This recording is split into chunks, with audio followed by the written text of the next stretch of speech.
you've only gone and downloaded a multiplesources.net podcast. For more episodes of this show and a bunch of other content covering everything from NBA teams to professional wrestling, visit multiplesources.net. Multiplesources.net. But wait, act now and you too could join multiplesources.net. Yeah, we're looking for people to do their own podcasts about different NBA teams. We're looking for blog authors, video highlight creators, basically anything you can think of to write about sports. You can kind of write or create to your heart's content. So if you want to help us and join this up-and-coming independent blog and podcast network monster, go to multiplesources.net. I'll stick something in the sidebar that says join us or something equally unfunny. So go and click on that. Join us.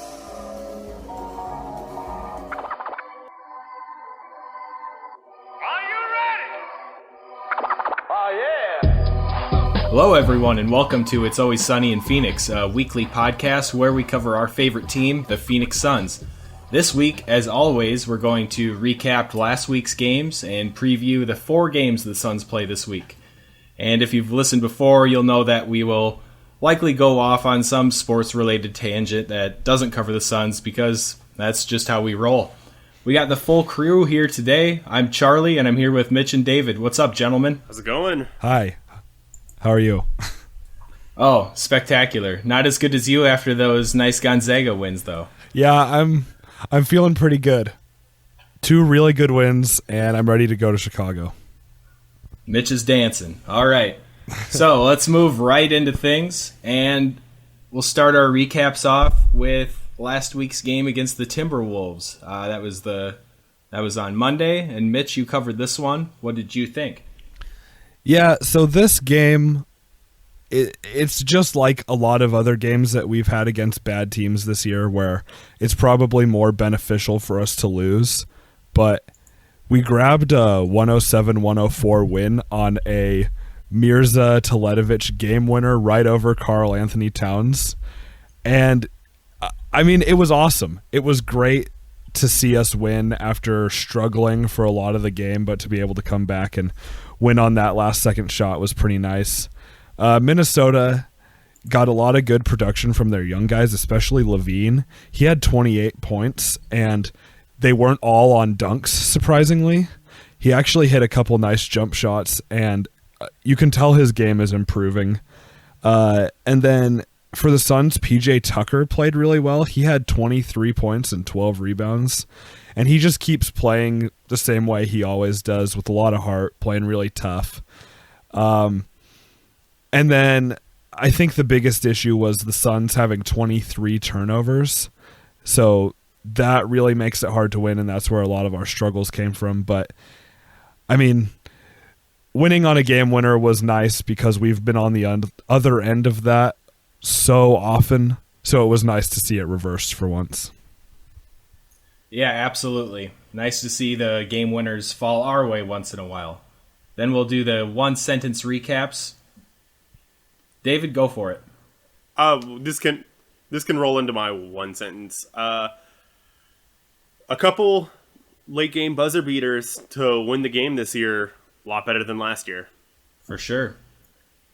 And then my one-sentence recap is, if the Suns need someone to hit a game winner, they better pass the ball to Mirza. All right, so Trivia answers from last week's game against the T-Wolves. For most points, we're doing all Suns, most points, rebounds, and assists. Mitch said Booker, David said Knight, I said Knight. We were all wrong. It was PJ. 0 points for all of us. Then rebounds. Mitch and David said Len. I went with Chandler, and it was PJ. So we're getting skunked so far on this week. Then we'll move to assists. Mitch and David said Knight. I went with Booker, and Mitch and David were correct. Knight took the assist there for us. So final score after this game: Mitch 29, David 32, and me with 23. All right, so that does it for the Timberwolves. Let's move on to that Jazz game. It was an ugly one. David, let's hear what you have to say. So I don't have a whole lot to say for this Jazz game. It was really bad. We were steamrolled, And while towards the beginning of the game, it didn't look like it was going to be that bad, it just kept on getting worse and worse. We got outscored in every single quarter, especially in the fourth quarter, where we got outscored 32-15 is what it was, I believe. I'm going to go with that. Not a whole lot of good came out of the game. Suns shot 34.1% from the field, 25% from three-point line, and 7 of 14 from the free throw line. So just bad all around compared to the Jazz, who shot 48.9 from the field, 45.8 from the three-point line, and 6 and 9 from free throw. So just all around, we were out-rebounded. We turned the ball over 21 times. It just was a pretty bad game. Knight led the game in scoring with 17, but he did it on pretty bad efficiency, 6 of 16 on his shots, and he turned the ball over 6 times. But he was able to add 8 rebounds and a block, but it was pretty empty stats. But the big highlight, I think, from the game was John Lure off the bench, 14 points on 6 of 8 shooting. 101 from 3. He had 8 rebounds, 2 steals, and it was all in 17 and a half minutes of play. So he continues to show up off the bench, and was really the only good showing for the Suns. Everyone else was pretty terrible. Gotta agree with all of that, and let's just keep it short and sweet. Move to those one-sentence recaps. Mitch, go ahead. What? That says it right. And then mine is, I picked a good time to miss watching my first Suns game of the season. I really don't feel bad about missing that. I looked at the box score and decided that was plenty. That was plenty to witness. All right. Trivia against the Jazz. Most points for the Suns. Me and Mitch said Knight. David said Booker, and it was Knight. So me and Mitch with 2 points apiece there. All right. Rebounds. Mitch went with PJ. David went with Chandler. I went with Len, and I was correct with Len. Then Do you want to know hit how assists. correct you were, real quick? How correct? How correct? Well, so Alex Len had 12 rebounds. Tyson Chandler had 2. That's how correct you were. That's very correct. All right. And then we'll hit up the assists. Mitch said Booker. David said Knight. I also went with Booker, and me and Mitch hit that one for Booker. And just letting you guys know, I swept that one and got them all right. That feels good. Ooh. So after this game, though, we have a tie at the top of the leaderboard. Mitch and David with 32, and I'm sneaking back. I have 27 now. Coming back. Feels good. Okay. Then, on the 18th, we played the Lakers in LA, and sadly, Kobe sat this one out. But let me go a little into detail here. The final score was 95-90. The Suns picked up the victory, and they looked great through the first 3 quarters of this one. But things got a little testy once we got into that fourth. Lou Williams channeled his inner Lou Williams and got really hot in the quarter, and he made it tight. And when he gets going, he's pretty tough to stop, despite being one of the smallest guys on the court. He hit quite a few threes and was getting to the bucket to chip down that lead. And, man, I think he hit 3 off-balance three-pointers from the same spot, all on the left wing. And it seemed like in a row, and he just really got him back into that game. But other than Williams, no one could really get it going for the Lakers. None of their starters hit double digits, which has to be pretty rare. I don't know how often that happens in the pros, but it happened this game. D'Angelo Russell and Jordan Clarkson, they showed some flashes, but neither could really get it going. And we can thank that to some good all-around team defense. Then the Suns were led by Brandon Knight, who had a really solid fourth quarter and was pretty responsible for holding off that Laker attack. He finished with 22 points, and he was followed by our boy Devin Booker picking up 21. Then Tyson Chandler had a double-double. He picked up 12 points and grabbed 17 rebounds. Quite a few put-back dunks and lob catches for Chandler. Him and Booker really working well on those pick and rolls. And then even though Len didn't have a great game, you could really tell that our size was giving the Lakers some trouble. All right, so that was a nice victory to pick up, and let's hear your guys' one-sentence recaps. Mitch, go ahead.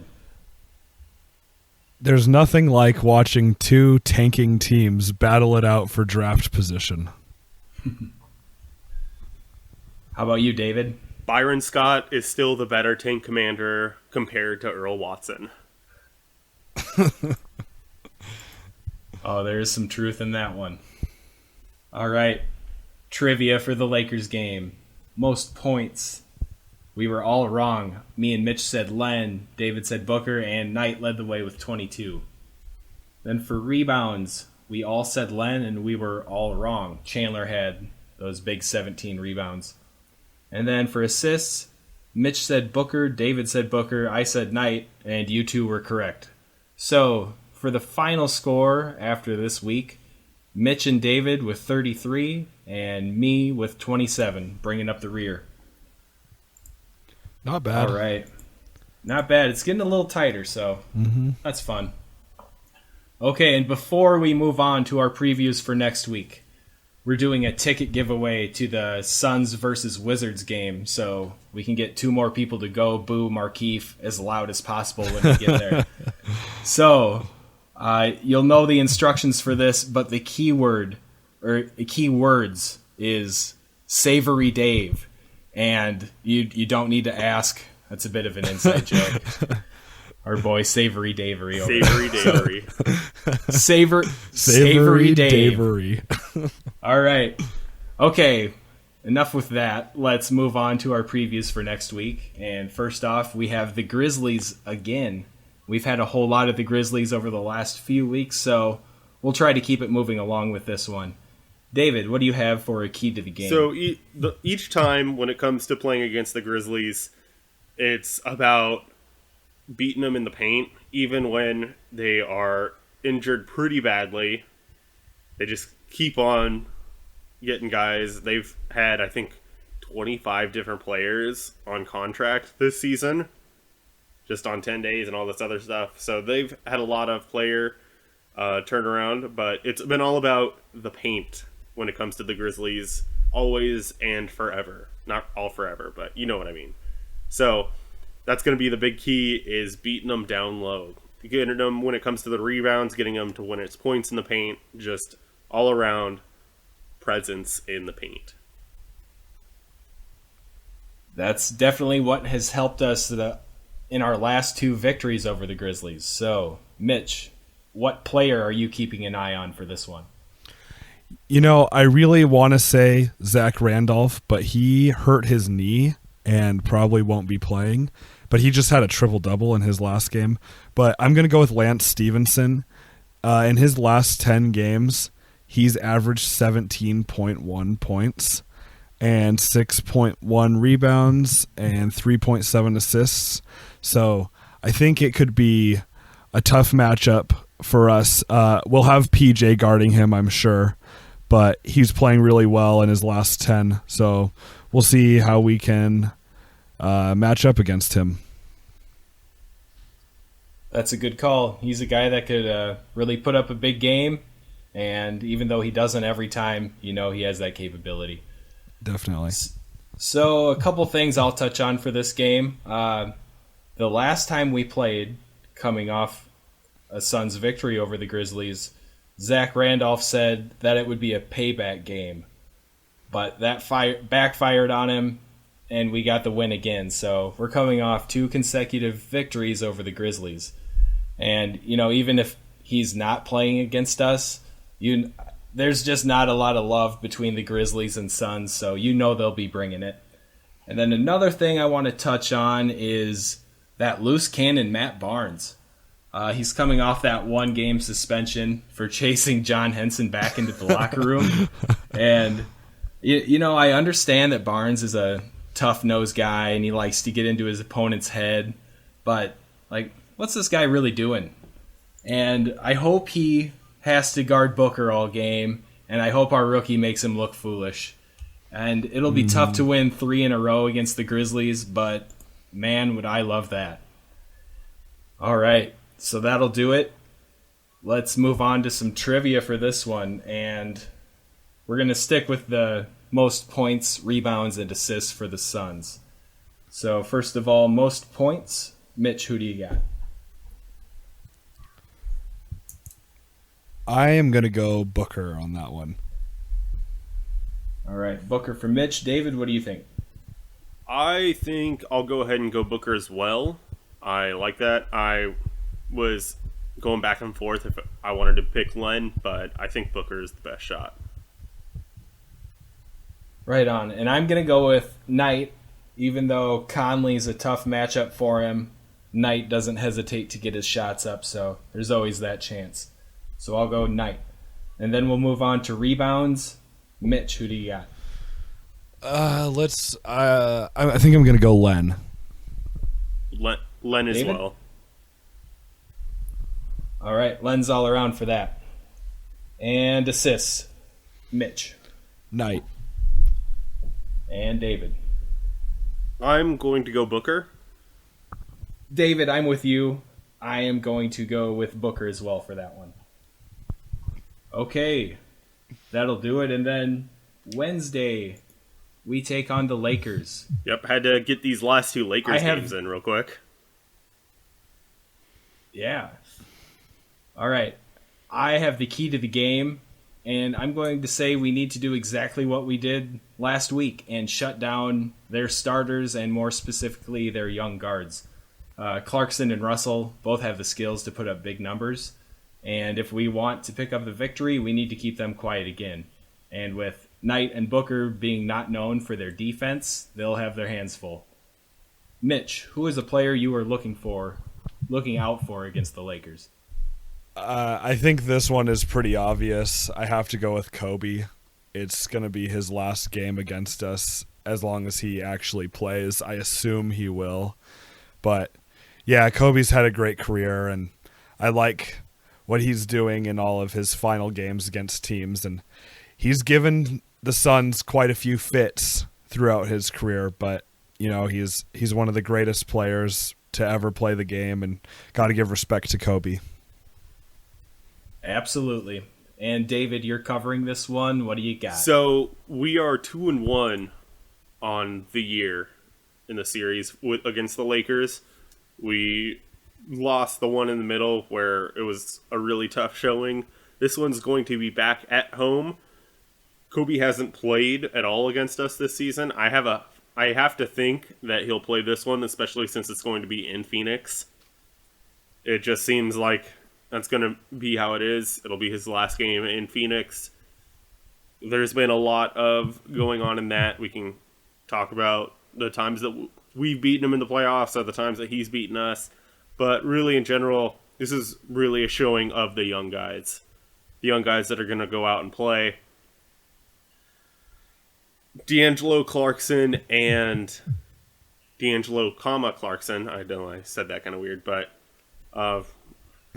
D'Angelo, Clarkson, Larry Nance Jr., all their young guys, all of our young guys. It's going to be good to watch those guys because that'll be the rivalry when both of us get back to getting into the playoffs. That'll be getting back to the Suns-Lakers rivalry that we've always had. And those are the next guys that are part of it. So that'll be good to watch. Good players on both sides and just a lot of youth. So hopefully we get a good game from everyone, even on their side. So that way it's fun to watch and not bad to watch. So that's my in-depth.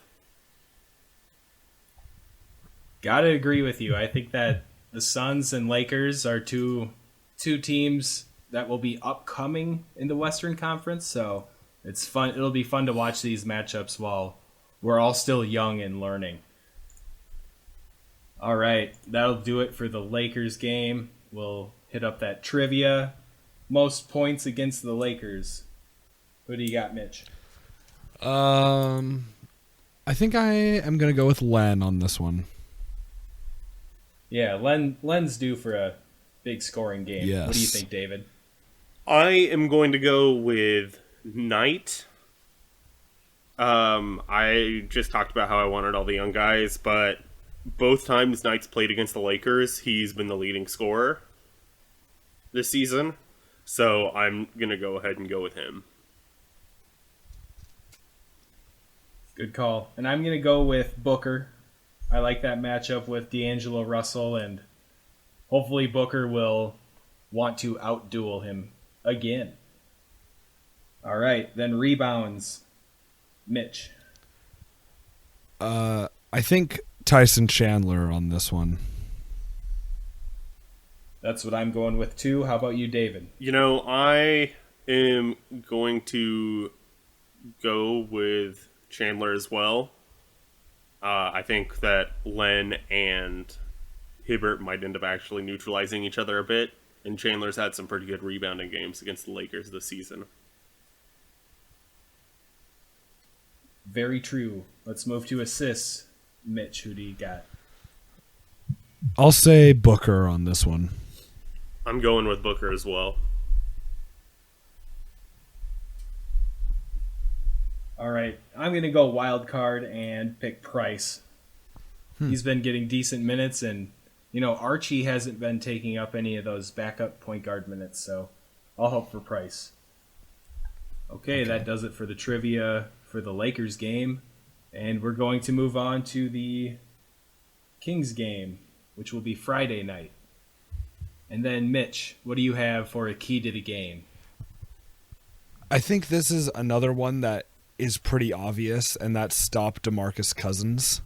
He is by far the best player on that team, and I remember last year we had a game where he had a buzzer beater that beat us, and that one just kind of sticks out in my mind. He's really good. We'll see how we match up against him. It's interesting because we can put PJ Tucker on him, even though Cousins is quite a bit bigger. But I don't know if we'll be doing that the whole game or how that will work, how we'll match up, so I'll be looking for that. All right, David, who are you on the lookout for this game? So, the obvious one would be DeMarcus Cousins. He is the best center probably in the league, and he gets his points, he gets his stuff, and he's also kind of a loose cannon. But I'm going to actually go with Rondo. You guys need to watch Rondo. I have a feeling that someone's going to end up giving him a big contract this season, which I do not think is a good thing. If you watch Rondo, he is still what he always has been, which is a little bit of a going for his stats kind of guy. And even though he's getting a lot of those and getting a ton of assists, getting a lot of rebounds, not getting a whole lot of points, you should check and look into, or how empty are those stats, or is he really helping his team? I think that's always the thing to look for with Rondo, and I think that's what you should look for. Those are good points, and I'll go a little in depth here. So when you play the Kings, I think there are just a few guys you really have to worry about. And mainly DeMarcus Cousins, of course, Rudy Gay, and Marco Bellinelli. And I say Bellinelli because it seems like the Suns have been having some troubles keeping up with pure shooters like that, especially when they're running all over the court, coming off 100 screens every possession. And I personally think that Bellinelli is one of the best at doing that in the league. So our guards will really have to be on their game to handle that. And then with Cousins, he's just a beast down low. But I think having Len and Chandler share the court might give him some issues.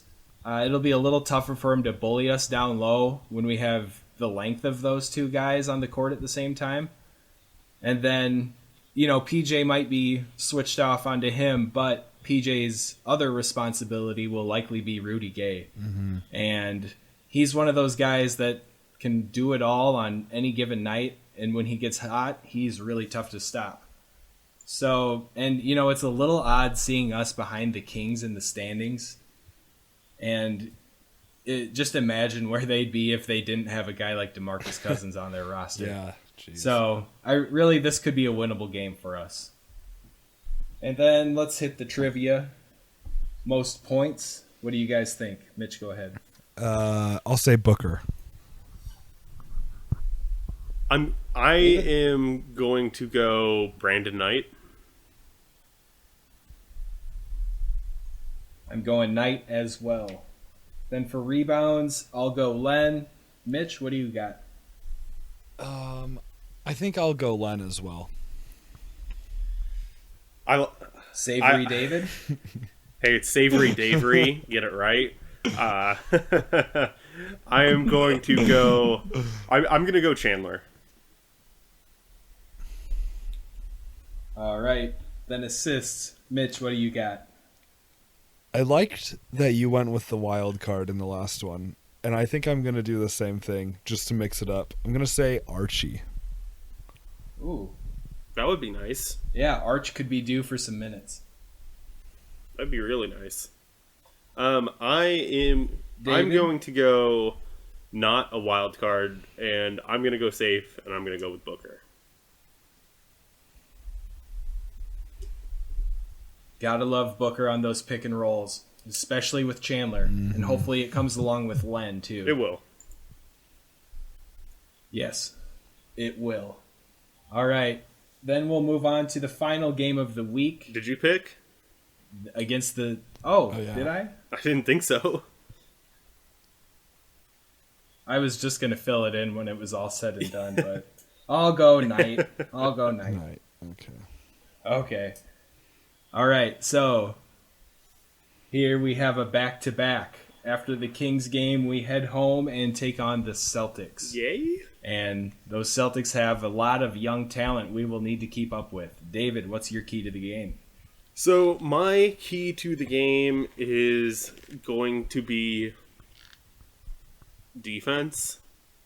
They score pretty well. They have a really interesting small ball lineup where they go with Isaiah Thomas, Avery Bradley, Marcus Smart, Jay Crowder, and then like Sullinger or Olynyk. So they have that lineup is pretty good, and they are pretty decent defensively team-wise. Jay Crowder is pretty good with that. Avery Bradley and Marcus Smart are both pretty good defenders. So it's going to be all in all a good game. And hopefully we don't get blown out too much. I agree. And then my player to watch, I got to go with Isaiah Thomas. The little dude has been playing great this year. He made the All-Star team. And frankly, I miss him. And I can't stop myself from thinking about what it would be like if we would have somehow kept him on the roster. And I know that changed a lot of things up, but it's in the back of my head. So this year he's putting up 22 points per game and averaging 6.5 assists. So if we can keep him contained, that would definitely improve our chances of getting a victory. And Mitch, do you want to go a little in depth about the Celtics and maybe your BFF Kelly Olynyk? Yes, I am a big Kelly Olynyk fan. Gotta represent the Gonzaga alumni. The Celtics are a very interesting team to me. When I look at them on paper, I think, how are they as good as they are? They should not be this good, but they are. They play really tough. Isaiah Thomas, like we've been talking about, is having a great year. Jay Crowder is having a really great year. He's averaging 14.4 points per game and 5.1 rebounds per game. He's had a little bit of injury trouble, but I expect that he'll play in this game. Kelly Olynyk also has had trouble with injury, and I'm not sure if he will play or not. If he doesn't, that will be an advantage for the Suns because that's just one less big guy who can shoot to worry about. And then Marcus Smart is another guy who plays really tough. Avery Bradley plays really tough. So, yeah, they're a very interesting team to me. and we'll see how this one goes, but it could be pretty tough. It all starts up top, in my opinion, when you talk about how they shouldn't be as good as they are. I think it all starts at the head coach. Yeah, Stevens is a great coach. Yeah. Then how about really quickly on the Celtics? They're going to have a lot of cap room next season, and do you think Durant would entertain the Celtics, or is Boston not the place for KD? No. Ooh. I don't see it. I honestly, I don't see Kevin Durant leaving Oklahoma City. I see him, if doing anything, Zach Lowe has talked about it, so a lot of guys have bandwagoned onto it, but doing a 1+1 just makes the most sense. And I mean, yeah, he could go do a 1+1 with another team and get early bird rights and get paid, but I think that if he's thinking finals or bust this season, this is the wrong season to think about it, because when you look at Golden State and the Spurs, I don't think the Thunder have a whole lot of shot at the finals. So I think the best shot for him, and I think what he'll do is, if he's going to do one more chance, it'll be next year for the one more chance on the Thunder. Yeah, I think that makes sense. But I just try to think, like, what would it look like with Kevin Durant on the Celtics? And he would be the clear-cut star. I mean, he would be the clear-cut star anywhere. But he would be able to play a lot, put up big numbers every game. And I'm sure the people in Boston would love him. So, I don't know. I think he could fit there, and there's a lot of young talent to work with around him. I have no idea what he'll actually do. I see the Celtics as, okay, yes, he would fit. He can fit anywhere. He's a top 3 player in the league, depending on where you want to put him. He's great. He can fit wherever he wants to go. But you have to also look, what team next year, if he's doing a 1+1, is going to give him who's the best team that will try and sign him? I mean, is Boston next year going to be better than Oklahoma City with Durant on either roster? I mean, Russell Westbrook's still under contract. Ibaka's still under contract. Steven Adams and Enes Kanter are still under contract. You know, I don't see a whole lot of places he could go where he's going to end up on a better team. Yeah. Yep, I agree with all that. And the only thing that I guess my thought process working a little differently here is, what kind of market does Kevin Durant want to be in? Oklahoma City has to be one of the smallest in the NBA, if not the smallest. I'm not exactly sure. But Boston would be a big upgrade from that, and a little closer to New York and the Stardom type thing. But, you know, he's rocking those Sonic commercials now. He's getting his name out there. Everybody knows Kevin Durant, so I think he likes it in OKC and would love to stick around. If he does a lot for that community, I know.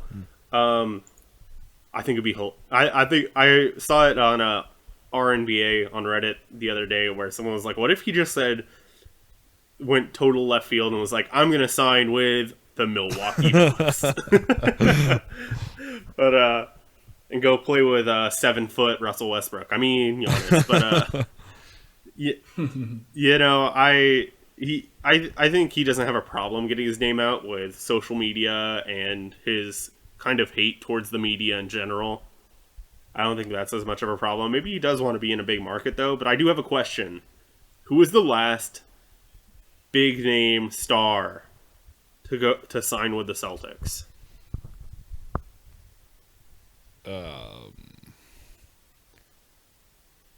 Yeah, that's a good question. I have no idea, as you can tell from my silence.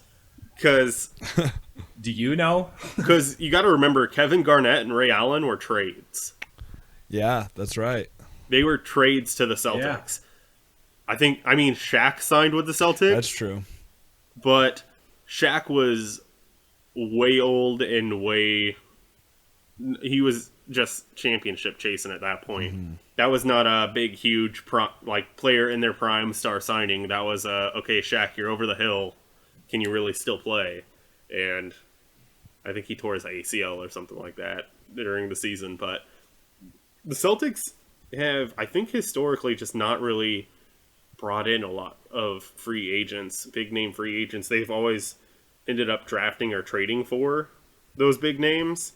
So just also have to look at that. Boston hasn't necessarily always had that big appeal, even though they are, by a championship, still the most winningest finals and all that team. So you got to look at the big picture and wonder why. Why aren't a whole lot of guys clamoring to go to Boston compared to supposedly, it's always been LA, it's always been Miami, it's always been those places, but... So just something to think about. Yeah, definitely. Yeah, good points. And hey, let's finish up with the trivia for the Celtics game. Most points, I'm going to go Booker. I'm going to go Knight. I'm going to go Alex Len. And David? I'm going to go Alex Len because I like him matched up against their interior defense. And I do not like Devin Booker getting taken on by Marcus Smart or Avery Bradley, or Brandon Knight being taken on by the other one of those guys. Yeah, Len has some good length compared to a lot of those Celtics guys. So, in order with that, rebounds. So am I. I'm picking Len. How about that? So am I. All right. And then assists, Mitch. Let's say Booker. I'm going to go Knight. David? Definitely. I'm going Knight too. And that will do it for the trivia for this week. Hopefully we keep things close around the top again this week. That's becoming a little more entertaining. Fingers crossed. All right. So we will move on to the player of the week. And we're going to go with Tyson Chandler for this. He has been playing good ball lately, but there is something we should probably touch on. He made a comment or comments about his opportunity here with the Suns, and I'm just going to start off reading this quote. All right. So he said, "For me, especially where I am in my career, I want to win. I want to win now. I'm not in any kind of rebuilding stage. So if that's the case, it ain't where I'm supposed to be." End quote. So obviously Chandler is feeling some frustration after this rough season. And I know I have plenty to say about this, but let's hear what you guys think first. Well, I understand his frustration, first off. He's one of the older guys in the league, and this season has not turned out how anyone really expected. We thought we'd be fighting for a playoff spot, but we've had all these injuries and coaching change and this and that has put the season where it is. And I think it goes further back than that, though. We brought Tyson in to lure LaMarcus Aldridge to Phoenix, and that didn't work out. And I imagine what our team would look like. And this may be painful for some Suns fans to hear because it's painful to think about. But if our starting five was Bledsoe, Knight, PJ, LaMarcus Aldridge, and Tyson Chandler, that would be a very solid team. And that's what it was looking like it would be. But that's not even close to what it ended up being. So I understand his frustration for sure. Yeah, instead of getting LaMarcus, we're stuck with our angry Markieff Morris, and we all know he's gone already. So, David, what are your thoughts? His contract isn't a good contract. It's just flat out. We had to overpay because that's what we were going to have to do with free agents. And we were also using him. Even Earl Watson was brought on to try and get LaMarcus to come here. Both those guys, and I know Earl Watson's interim coach now, it was so strange, but Tyson was used for that. We overpaid him. He wanted guaranteed money. and he wanted a 4-year deal. If I were him, I wanted to make sure I was on a contender, I wouldn't have signed a long deal. Because the NBA is so volatile, it's so back and forth, you never know what's going to happen. A team that's looking like for a playoff spot, even a good team looking for a playoff spot in 2 years, can end up a lottery team. I mean, the Rockets might miss the playoffs, and they were in the Western Conference Finals last year. It's if you're looking for being on a contender, you should probably not sign a 4-year deal worth $54 million or whatever. And I get it, guaranteed money. You want to make sure, just in case you can't do it. I get it. But if you're going to complain about being on a contender, but you also have to look at a team that has had injury problems the entire season, who lost their best player to a torn meniscus, who got shut down instead of coming back because it was better for his health, and basically throwing young guys into the fire to see what they can do and tell them to just develop as much as they can. I know it was a baited question, more than likely. It was a baited question. I don't even know what the question was that get him that response, but I'm sure it was asking him about a possible another rebuild. But it's not necessarily a thing. He was brought in to be a mentor. He was brought in to lure a big name guy. It's frustrating. Yeah, it's definitely frustrating, and I guess you can tell I'm frustrated because my thought process goes like this. You are making a ton of money here. Like, you signed a huge contract. What did you expect? And I don't necessarily know where this whole rebuild thing is even coming from. We lost Bledsoe down to injury. Knight missed a good chunk of the season with an injury. And then TJ Warren, one of the best scorers on our team, out for the season as well.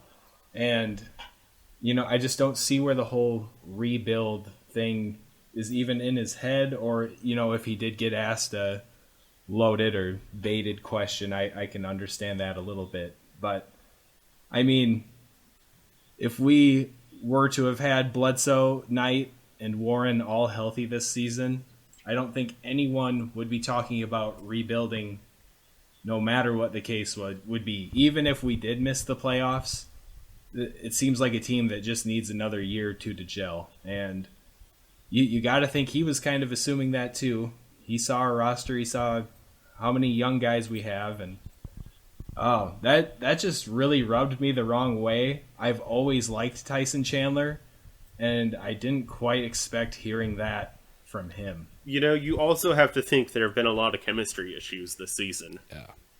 I mean, with Markieff and everything, and you got to think that had a detrimental impact on the team as well. He didn't even show up to start playing until Jeff Hornacek was fired. To be honest, how much better or how much worse would we be with Jeff Hornacek right now compared to Earl Watson? Let's be real here. Yeah. So it's just been one of those seasons. It's been a lot of issues in general, and it's been something we probably should have tried to unload. We probably should have unloaded Markieff during the off season instead of trying to get. And I'm great. We got a first round pick. I'm happy with that first round pick, but he was so detrimental for most of the season that where would we be if we would have gotten rid of him right away? Yeah.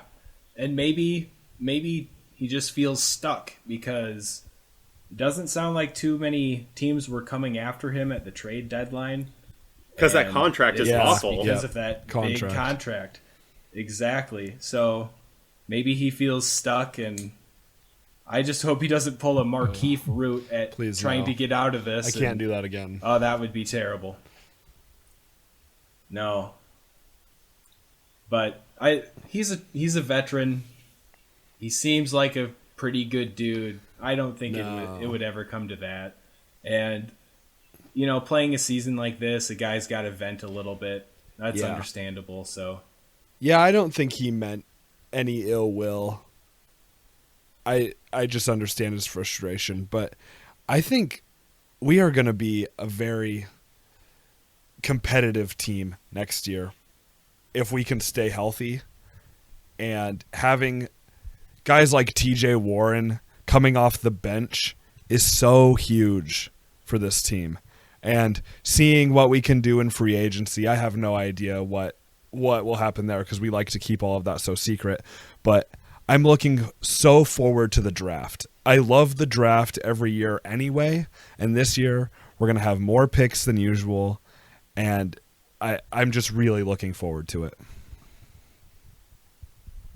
Speaking of the draft, did you guys hear about that supposedly Dragonbender's contract? He has an opt-out every season. Yeah, I did see that. I don't know if I want Dragonbender, but that's pretty interesting.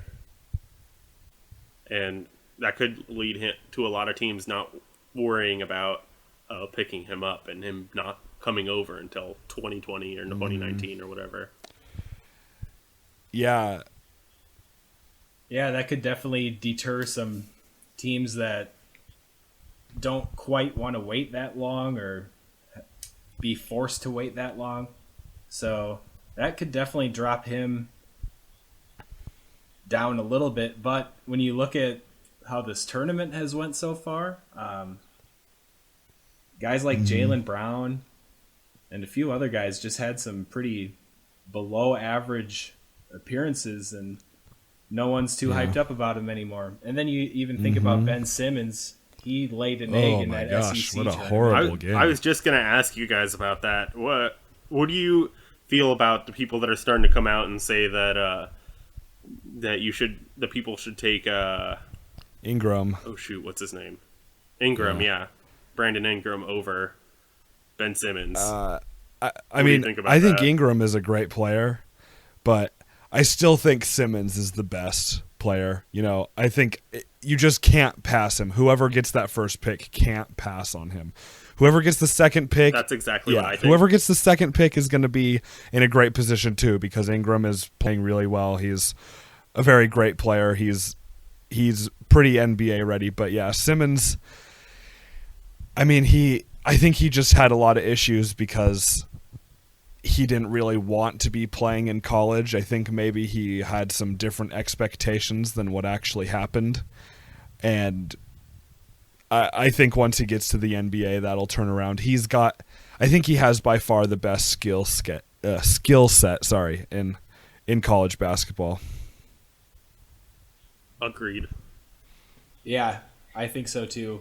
And I don't like making excuses for guys, but that team he's program, on, there's yeah. not I don't know much why he. with LSU. Yeah. They're not a big basketball school, and I could see him being ready to move on to the next step, and all this hype about him, talking about being the number one pick and maybe the best player since LeBron to come out of the draft. I've heard that a few times, and maybe that got to his head and he's just ready to move on. I think that's the case.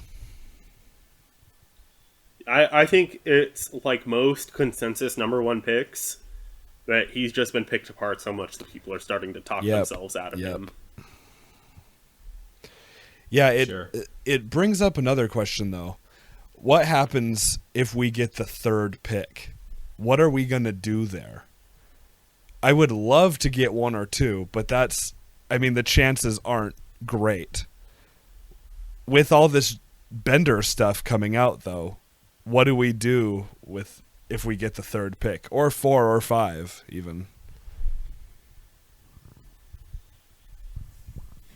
Yeah, I've been putting that through my head now that it really seems like we won't be in the top 2 of the lottery. And with all tough. this new Bender stuff, that makes me worry about him. And I could see us maybe going for a Jaylen Brown despite that bad tournament performance, or even a Chris Dunn would be a possibility. Chris Dunn, who didn't show up. Maybe if that happens, we could trade. I think a trade Maybe would definitely be a possibility. I'm sure we'll hear more as we get a little closer. But yeah. So I brought this up to you one other time. If the Lakers, if they end up with a number 1 pick and going after Ben Simmons, do you see us trying to go after Randall? Say, hey, look, we'll offer you our pick this year, the Cavs pick, some other pick, and just try and make a move for Randall, since then at that point their 4th spot will be super packed up in general. Yeah, I think we do. I think we talked about this on an earlier podcast, but yeah, I think I brought it up. I know we tried a couple weeks ago. We tried to trade for Randall at the deadline. I know that we really like him, so I could see that happening for sure. Yeah, they seem like both of those guys. I don't know if I'd want them coming off the bench. I think they're well deserved of starting spots. And then I thought, could you play Simmons at the 3 and Randall at the 4? But then you also look and instantly said no, because there's not much jump shooting. There's not a whole lot of jump shooting, but also I think Larry Nance fits with their 2 guards better. Yep. Also. Yep. Yeah. Yep. The thing that I keep hearing, though, is the NBA is becoming a positionless league, and we need to stop saying this guy would play the 4, this guy would play the 3, whatever. I mean, you have to look at it a little bit for spacing and defense and things like that, but these teams are going with small ball lineups, or, I mean, we're going with this huge lineup. It's not working that well, but whatever. It's just... I'm trying not to think of players by positions anymore and just say, how good is this guy? What can he do? Does his game fit with our long-term goals? Those are the things I'm trying to look at, but it's hard. It's really easy to say, this guy is a great forward and he can post up on the low block and work really well with his back to the basket. But now you've got to look at these guys who can do more than that. And it's so... We've never seen basketball like this before. So it's really an exciting time for the NBA. I agree. Definitely agree. And even with all those things, I still think that, especially for the Lakers case, they would still need someone else to be able to shoot a 3-pointer if they end up with Simmons at the 3. Yep. All right, and... since we're talking about the Lakers, I figured this would be a good time to move on to what game we're looking forward to most this week. And since I know I'm taking the Lakers, I'll just hop in first here. It's going to be Kobe's last game in Phoenix. We've talked about it already. And lots of tough moments against Kobe and his Lakers in Phoenix and in LA. And it'll be a bit sad to see him go, but I'm glad we don't have to watch him put up 40 against us ever again. How about you guys? Yeah, I really like the Lakers young guys, just from a pure basketball standpoint, and I think that's my easy one to go with. I enjoy watching those young guys play. Plus, Kobe's last game in Phoenix, whether he plays or not on that roster. So, yeah, I think I have to go with the Lakers game too. I'm tempted to say Celtics because I love getting to watch Kelly Olynyk, but I don't know if he'll be playing. So I think I have to go Lakers. I really like Larry Nance Jr. And, I mean, it's Kobe's last game. It's so nostalgic. So, yeah, I'll go Lakers. Yep, that'll be a fun one to watch, and I wouldn't mind seeing another victory out of that deal. Be nice. Okay. Then... our favorite and sometimes toughest to come up with segment, non-sports related plugs. David, I like putting you on the spot. Yeah, you do. You go first. So, if you're looking for a great something to watch and have Netflix, Daredevil Season 2 came out on Friday. I have seen the entire series because I hate my life. And I watched the whole thing. I finished it last night. It's really good. So make sure to check that out. All right. I think my plug just has to be the same thing that I plugged last week. I just traveled to Denver with the Gonzaga band for the first 2 rounds of the NCAA tournament. We grabbed 2 really impressive wins. We might be the best 11 seed ever. It's been a ton of fun.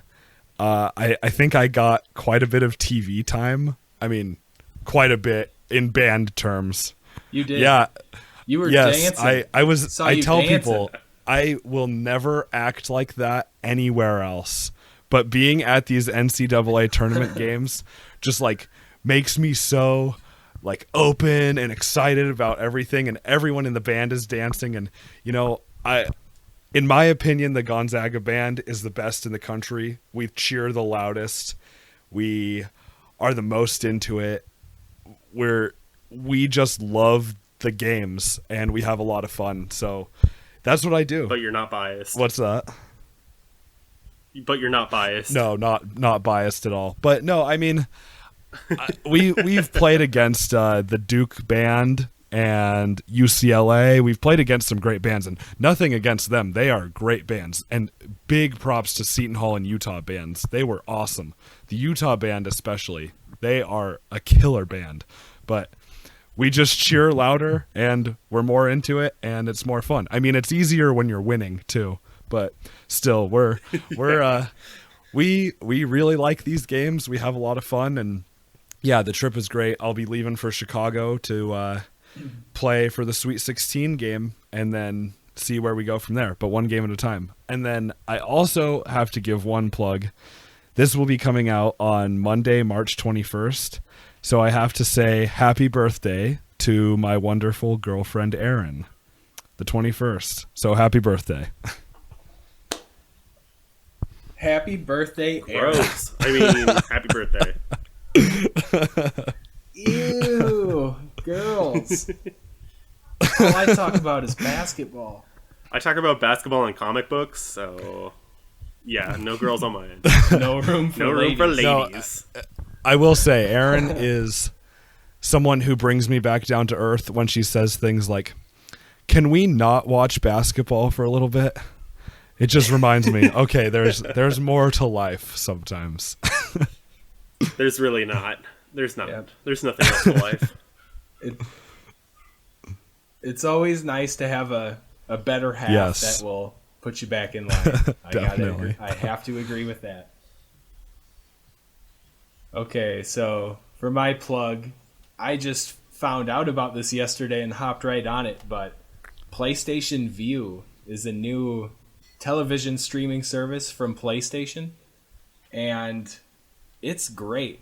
I'm paying like $35 a month, get quite a few channels. I get all the ESPNs, and most importantly, I get Fox Sports Arizona back, so I can get the full Suns coverage, which I have been missing a little bit. And ever since I cut the cord and ditched DirecTV, I've been looking for a service like this, and I finally have it. So, PlayStation, you can pay me for that plug. That was pretty sparkling, I must say. But I'm all about it, and I'm excited about it. All right. That will do it. Check us out on social media. Find us on Facebook under the name Phoenix Suns Multiple Sources. Then our Twitter handle is @SunnyInPHXPod. Email us with questions, thoughts, or suggestions at sunnyinphxpod@gmail.com. And then check out our website, multiplesources.net/Phoenix Suns, and the entire Multiple Sources blog and podcast network. We thank you for listening. We're looking forward to watching the next games before we record again. Feel free to talk to us over email, Twitter, or Facebook about our recent games, and we'll be back on Monday. And before we go, if you're still listening and you need a reminder of the keyword, Savory Davery. Go Suns.